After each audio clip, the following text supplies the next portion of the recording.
You don't need God for the things you can control. You need God for the moments that cannot be fixed. Life has two kinds of problems. Some respond to effort. You work harder, think more clearly, learn from mistakes, change habits, and things improve. Those problems make sense. But there are other moments, the ones that shape a person deeply, where no amount of effort actually resolves what you're facing.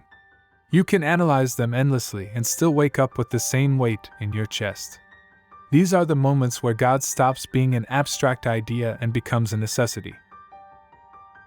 No matter how rational you believe you are, there is a moment when reason reaches its limit. You can explain life, plan it, analyze it, and trust logic, until something unexpected arrives at the exact moment it shouldn't. Not a small inconvenience, but something that lands too precisely to ignore.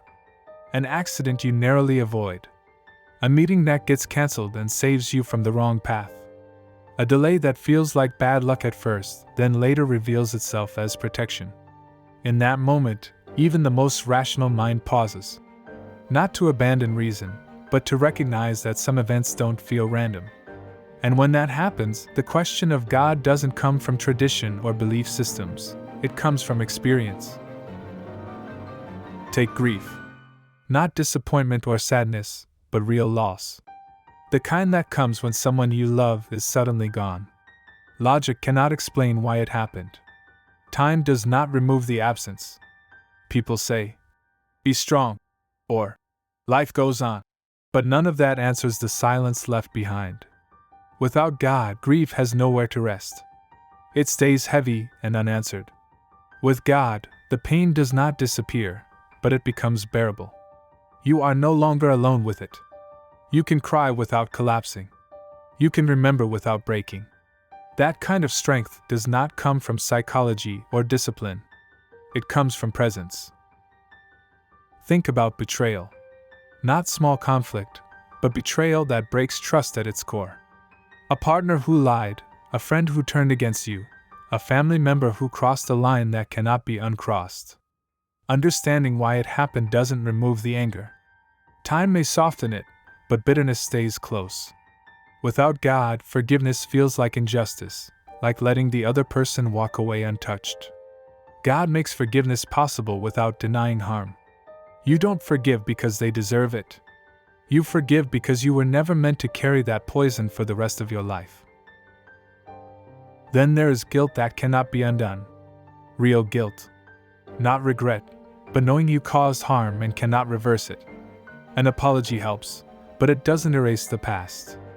Punishing yourself doesn't heal anyone either. Without God, guilt becomes identity.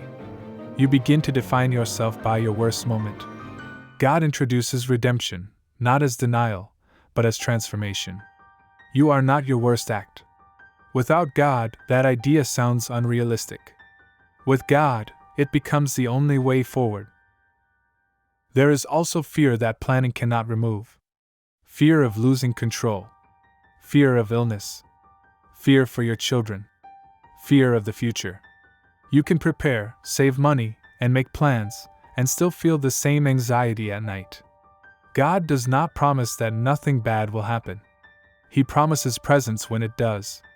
That presence steadies the mind in a way reassurance never can. It doesn't remove uncertainty, but it removes panic. Loneliness is another place where God becomes necessary. Not being alone, but feeling unseen even when surrounded by people.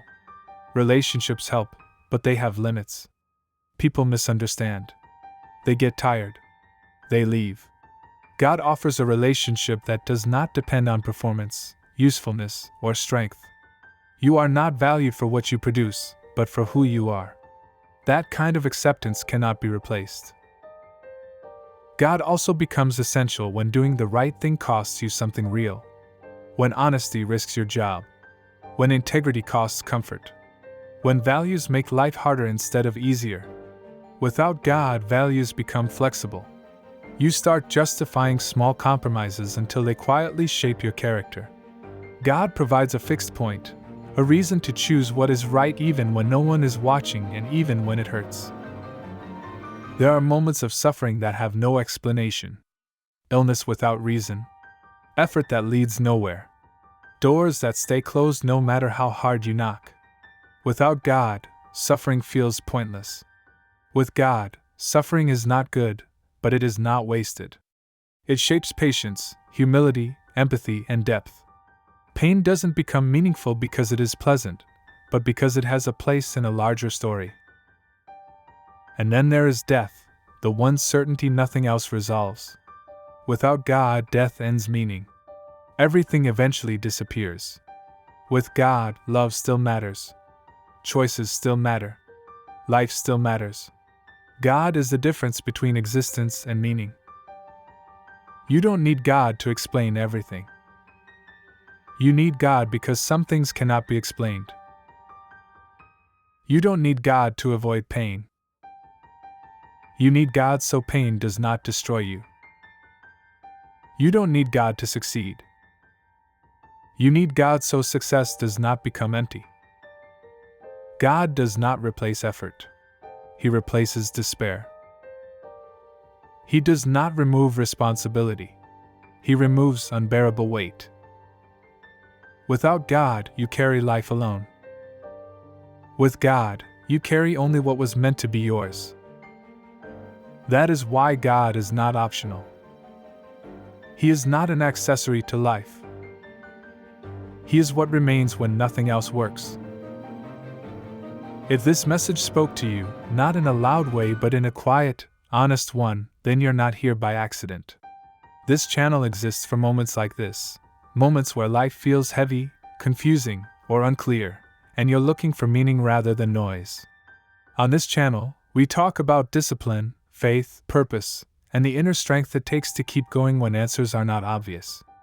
If that's something you're walking through right now, you're welcome here. Subscribe to Motivate now, and walk this path with us, one step, one reflection, one moment of clarity at a time.